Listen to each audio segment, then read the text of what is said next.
Welcome back, y'all, and thank you for joining me for another installment of Daily Exercises. This is daily exercise number 3, and we're going to dive right in. So this one's going to be a fun one today. I'm excited about it. It's a combination of daily exercises 1 and 2, and we dive a little more into using them in a functional way, like how to learn chord changes or how to improvise better over chord changes, understand how they function. So I'm going to recap briefly number 1 and number 2 here, but I'm not going to dive into them. If you really want to know what's going on, watch those videos 1 and 2 on these exercises so you can really understand the theory behind what's going on and how to think about them, how to visualize it. So here it is. Here's the pattern today.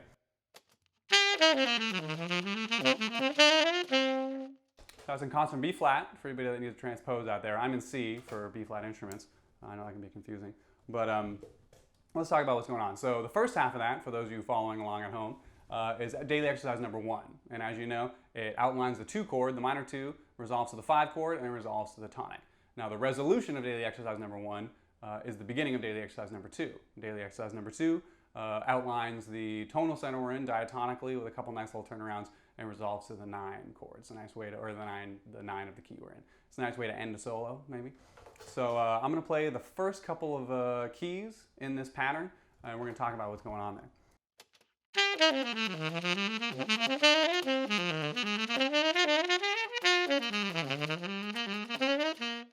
Etc., etc., etc. You get through all 12 keys. You can do this exercise in about 45 seconds if you play it reasonably quick. But I don't know if you noticed there, like exercise 1 and 2, the resolution of this exercise is the start of it in the next key. And like daily exercise number 2, this one follows the circle of fourths and fifths. Daily exercise number 2 follows the circle of fifths. This one follows the circle of fourths. So we're walking around C, F, B flat, E flat, A flat, D flat, G flat, or F sharp, B, E, A, D, G, C. So let's talk a little more about what's going on here. So this one, while it follows the circle of fourths, it adds a little layer of complexity to what's going on and is more like playing over chord changes than just playing an exercise. So we're following the circle of fourths.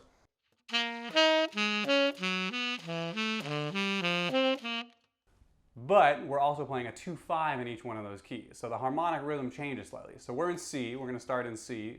Concert B flat for it. It's C for me. So if we're in C, we're actually playing D, G, C. So we're playing, and then we've resolved to the to F, to the next key, to F.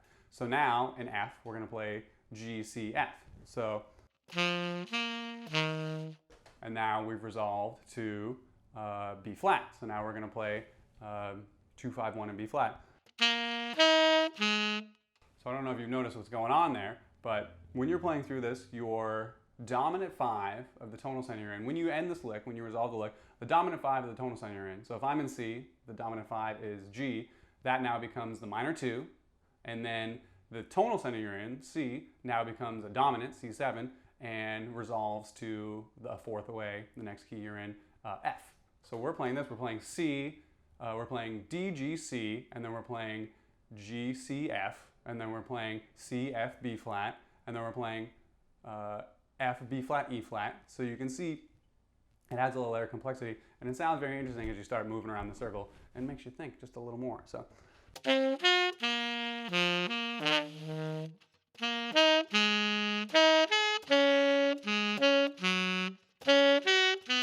Etc., etc., etc. Which is nice because it makes you think a little more and is more like playing over chord changes. So on top of everything else you're thinking, and let's go back to a recap of what we're thinking about. So when you're playing, you're thinking about the chord changes you're playing over, the minor and the dominant to the tonic. You're thinking about the tonal center you're in and the key signature of that tonal center. That's something I haven't touched on yet, is key signatures, because it's such an unconscious thing now that I don't even think about it. But every single time I'm resolving to one of these, my first thought is, what's the key signature of the key we're going into?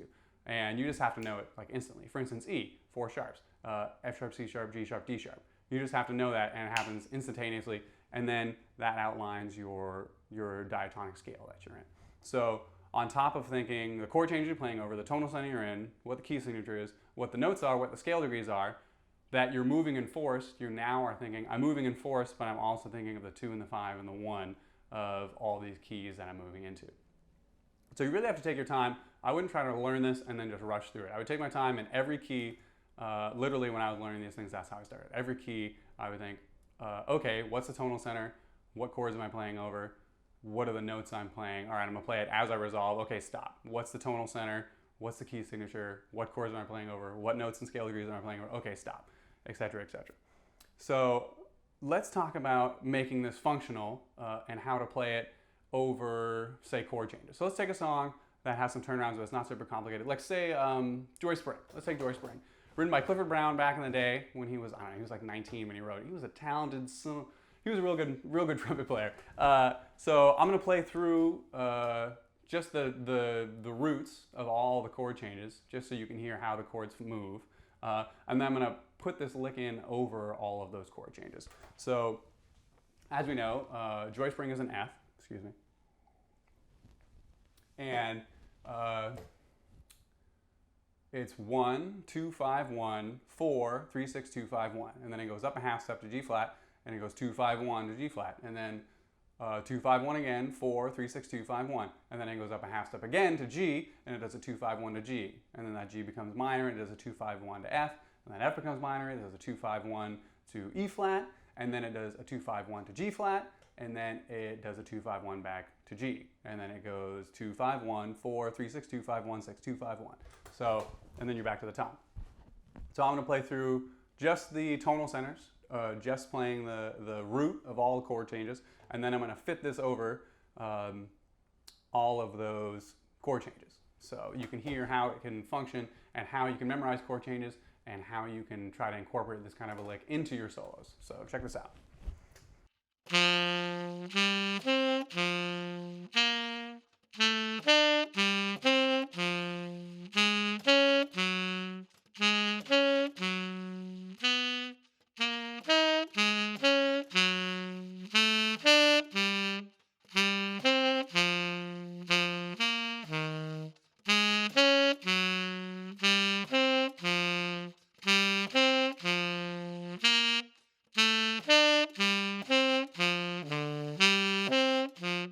There it is. Not super complicated. But you know, they take it fast, and the melody of this song is what's really complicated. But we'll get into that in another video. So now I'm going to play my best. I'm going to play this exercise over those tonal centers. And when it's somewhere that's not applicable, I'm just going to play the root of that tonal center. So here we go. Joy Spring, working this exercise out in a way to make it functional for you. So.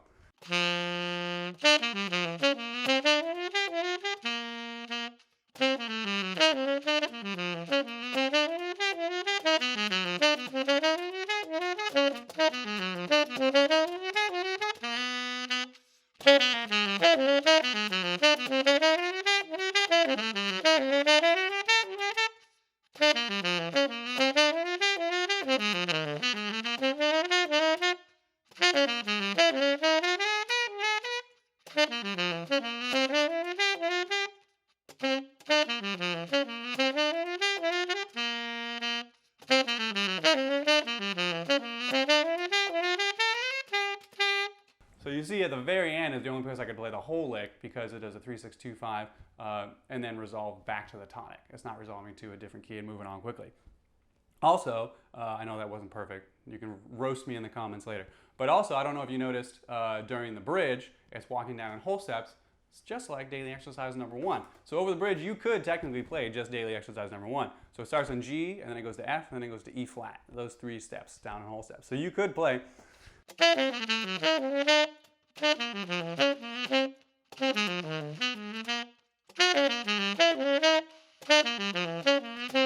So it's functional. Both of these exercises are functional, but this gives you a little more understanding of memorizing chord changes and how you can fit these over chord changes.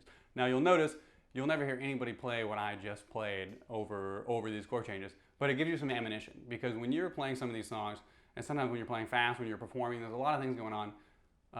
Sometimes when you're working on these exercises, your body will react before you're even aware of what you're doing. So sometimes when I'm playing over these songs, I'll start playing this kind of a lick, and I'll be halfway through the lick, halfway through the chord changes of that turnaround before I realize what I'm doing. So in the moment, I'll be playing and I'll be thinking, oh, I'm playing, daily exercise number 3 right now, and I know I'm about to resolve, I know the end of daily exercise number 3 doesn't work in this space because I don't have enough time to finish the resolution. So maybe I'll end it with this type of an exercise, or maybe I'll end it with this, like, oh, I heard something in my head. Let me analyze that real quick. Okay, the resolution is happening. Let me try to fit that in there. And all these exercises that I've been showing you and that I will continue to show you help you think in dualities. So your brain can be thinking, oh, I'm playing this exercise, I'm playing over these chord changes, these are the notes I'm playing, this is the key I'm in, this is the key I'm about to resolve to, and all that becomes unconscious. So you can think, oh, I like what I'm hearing or what I'm happening here. Oh, I just heard the piano player play something cool. I want to play that. I'm going to drop it in as soon as I resolve this lick that I'm playing. And that's jazz, baby. Super cheesy. But seriously, once you start working on these exercises in this way and trying to think this way, it can be frustrating at first and slow moving, but it gets you to where you can be very functional over chord changes, and you have some ammunition. Sometimes you have no inspiration, and then something like this will come out and it'll give you inspiration and give you somewhere to go, give you something to do to fill space while you're trying to figure out what's going on. So there you have it. That's how you can take an exercise that you can play every day and you can memorize chord changes with it or give yourself some ammunition for improvisation. Now, this is daily exercise number 3. I'm going to play through all 12 keys, and I'm starting on B flat. So here you go.